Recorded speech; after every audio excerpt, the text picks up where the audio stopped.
Olá, gente querida! Hoje é domingo, o 29º domingo do tempo comum, Dia Mundial das Missões. Nós estamos no dia 22 de outubro e é com muita alegria que aqui nos encontramos para meditar os textos da Santa Palavra de Deus deste domingo. A primeira leitura é de Isaías, capítulo 45, versículo 1, e também os versículos 4 a 6. O salmo é o Salmo 96. A segunda leitura é de 1 Tessalonicenses, capítulo 1, versículos 1 a 5. E o texto do Santo Evangelho é de Mateus, capítulo 22, versículos 15 a 21. Naquele tempo, os fariseus fizeram um plano para apanhar Jesus em alguma palavra. Eles mandaram os seus discípulos, junto com alguns do partido de Herodes, para dizerem a Jesus: Mestre, sabemos que és verdadeiro e que de fato ensinas o caminho de Deus.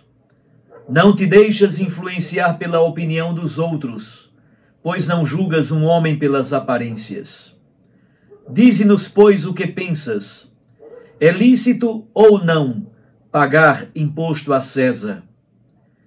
Jesus percebeu a maldade deles e disse: Hipócritas, por que me preparais uma armadilha? Mostrai-me a moeda do imposto. Levaram-lhe então a moeda. E Jesus disse: De quem é a figura e a inscrição desta moeda? Eles responderam: De César. Jesus então lhes disse: Dai, pois, a César o que é de César, e a Deus o que é de Deus. Palavra da salvação. Glória a vós, Senhor. Minhas irmãs e meus irmãos, a igreja hoje celebra o 29º domingo do tempo comum. Como disse, hoje é também o Dia Mundial das Missões. Por isso é feita no dia de hoje a coleta missionária para financiar projetos missionários pelo mundo afora, especialmente na África e na Amazônia. A liturgia de hoje nos ajuda a refletir sobre a relação dos cristãos com o universo da política, da economia e das instituições. O cristão não vive no mundo à parte. Ele é plenamente cidadão e tem responsabilidades civis. Deve pagar impostos, participar da vida do seu bairro, de sua comunidade, deve ter compromisso com a ética, com a construção de um mundo novo. Os leigos e leigas devem, inclusive, mais e mais, participar das eleições como candidatos, como candidatas. A igreja não tem partidos, não tem candidatos, mas oferece grandes orientações globais a partir do ensinamento social da igreja. Mas vamos olhar mais de perto as leituras do dia de hoje. Na primeira leitura do livro do profeta Isaías, nós nos deparamos com o papel central de Ciro, rei da Pérsia. Ele venceu os babilônicos e isso possibilitou o término do exílio no século VI. Ciro permite o retorno dos exilados a Jerusalém e até, de certo modo, ajuda na reconstrução do templo. Pela primeira vez na Bíblia, Deus dirige uma palavra favorável a um rei estrangeiro. Inclusive, Ciro é chamado de ungido. Na verdade, Deus é o verdadeiro soberano da história. Ele tem o poder sobre reinos, sobre reis e sobre as cidades. Aliás, o salmo responsorial de hoje, que é o Salmo 96, nos ajuda exatamente a rezar essa dimensão tão importante da soberania, da majestade de Deus. O Salmo diz que Deus é grande e muito digno de louvor, e que sua glória seja manifestada entre todos os povos. A autoridade daqueles que têm poder no mundo não seria nada se não fosse uma autoridade dada pelo Senhor. Como quase sempre acontece, o texto da primeira leitura do livro do profeta Isaías é a porta de entrada para a compreensão do Santo Evangelho. No capítulo 22 de Mateus, texto do Santo Evangelho de hoje, Jesus já está em Jerusalém. O confronto com as autoridades judaicas se acirra cada vez mais, especialmente depois do episódio da purificação do templo. A partir do versículo 15, há uma série de controvérsias com os membros do Sinédrio. Jesus é questionado sobre o imposto a César. Depois é questionado também sobre a ressurreição dos mortos e sobre o primeiro mandamento da lei mosaica. Por fim, o próprio Jesus faz uma pergunta sobre a identidade do Messias como filho de Davi. E depois ele os deixa sem resposta.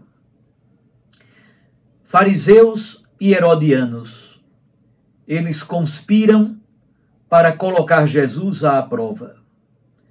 Na verdade, eles não são próximos. Eles têm posições bem diferentes sobre o senhorio do Império Romano. O Império Romano domina Israel, domina a Palestina, neste primeiro século, no momento em que vive Jesus. Herodes Antipas é um pequeno rei local, dependente da grande estrutura do Império Romano. O Império Romano é governado por Tibério César, enquanto Herodes Antipas é tetrarca, isto é, um pequeno governante das regiões da Galileia e da Pérea. Juntam-se então fariseus e herodianos contra o inimigo comum, assim podemos dizer. Eles começam a pergunta com um longo e falso elogio, muito marcado pela bajulação fingida e falsa. A pergunta é bastante capciosa. Devemos ou não pagar o imposto a César? Se Jesus disser que não se deve pagar o imposto, cria um problema com os romanos. Ele pode ser acusado de rebeldia contra o Império Romano.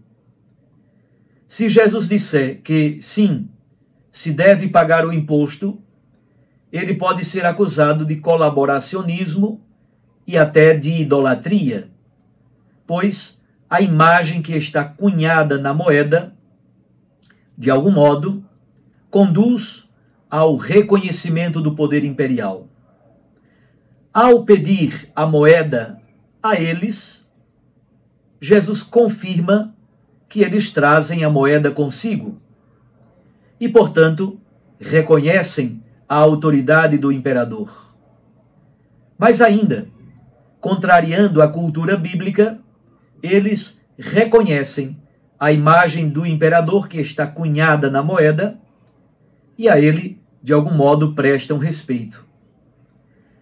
É interessante que os adversários de Jesus que tentavam expô-lo, são eles que saem expostos da situação. A resposta de Jesus é muito sábia e habilidosa. A inscrição na moeda diz o seguinte: Tiberius César, Divi Augusti, Filius Augustus. Isso quer dizer, Tibério César, Augusto, filho do divino Augusto. Percebam, unem-se ao mesmo tempo política, economia e religião. Isso é uma mistura bem complexa e às vezes até bastante explosiva. Porém, podemos dizer, o cristão, como cidadão, ele está no mundo e ele está sujeito às instituições e ao reconhecimento das autoridades humanas, mas sempre sabendo que a única e verdadeira fonte de autoridade é Deus. É por isso que o cristão deve entregar unicamente a Deus a sua identidade profunda e a sua liberdade. Exatamente porque o ser humano é imagem e semelhança de Deus. Acima de qualquer poder humano está Deus. E o homem é imagem de Deus. Jesus também, com esta resposta, esvazia as fantasias de um messianismo político imaginado por muitos em Israel naquele primeiro século. A relação com o mundo, a relação com a cultura, com a história, é sempre uma relação de tensão. Não pode haver fuga da história. Não pode haver fuga do mundo. Mas também não pode haver uma simples acomodação ao mundo naquilo que nós vivemos e naquilo que faz parte da nossa convivência cotidiana. Jesus não legitima o pagamento do imposto ao Império Romano opressor. Mas também ele não faz disso algo importante, um cavalo de batalha. Entregue a César a moeda que lhe pertence, exatamente porque nela está a imagem e a inscrição do imperador. Mas devolva a Deus o que pertence a Deus. Ora, Deus é o Criador de tudo. Em matéria de administração pública e do governo civil, Jesus diz que se pode pagar o imposto ao imperador. E isso, na verdade, não é uma desobediência a Deus ou idolatria. Mas concluamos a nossa reflexão com São Paulo, na segunda leitura de hoje da carta aos Tessalonicenses. São Paulo, na verdade, tinha muita clareza dessa relação com as autoridades civis, com a economia, com a política e como um cristão deve portar-se no mundo. São Paulo até pede que se reze pelas autoridades civis, em Romanos 13. Mas aqui, em Tessalonicenses, a primeira carta, Paulo inicia um longo processo missionário que começou exatamente por Tessalônica e Filipos. Na parte europeia, Filipos e Tessalônica são as duas primeiras cidades evangelizadas por Paulo na região da Grécia, na região da Trácia e da Macedônia. São Paulo, nesse seu processo missionário, vai fundando comunidades, evangelizando comunidades. Em cada comunidade deixa uma liderança, depois manda os seus colaboradores, envia cartas. É um método missionário muito interessante. E ele constitui uma grande rede de missionários e missionárias, colaboradores e colaboradoras desta grande rede aí em torno da bacia do Mediterrâneo. Poderíamos assim dizer, de algum modo, começa a nascer um outro mundo possível. Uma pequena comunidade alternativa dentro da grande estrutura do Império Romano. A primeira carta aos Tessalonicenses é o primeiro escrito do Novo Testamento. Começa a surgir uma nova convivência humana, comunidades inclusivas, em que os gentios e os judeus se encontram em torno da mesma Eucaristia.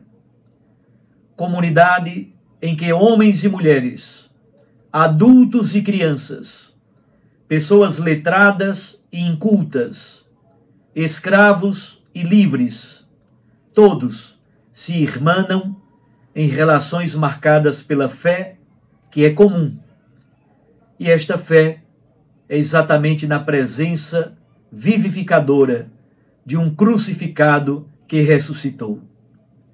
Esse é o Evangelho de Cristo, que se estabelece não por meio de palavras, mas mediante a força do Espírito Santo. Essa é a nova lógica de poder proposta por nosso Senhor Jesus Cristo. Um abraço a você. Fique com Deus e com sua Mãe Maria Santíssima. Eu os abençoo em nome do Pai e do Filho e do Espírito Santo. Amém. Até amanhã, se Deus nos permitir.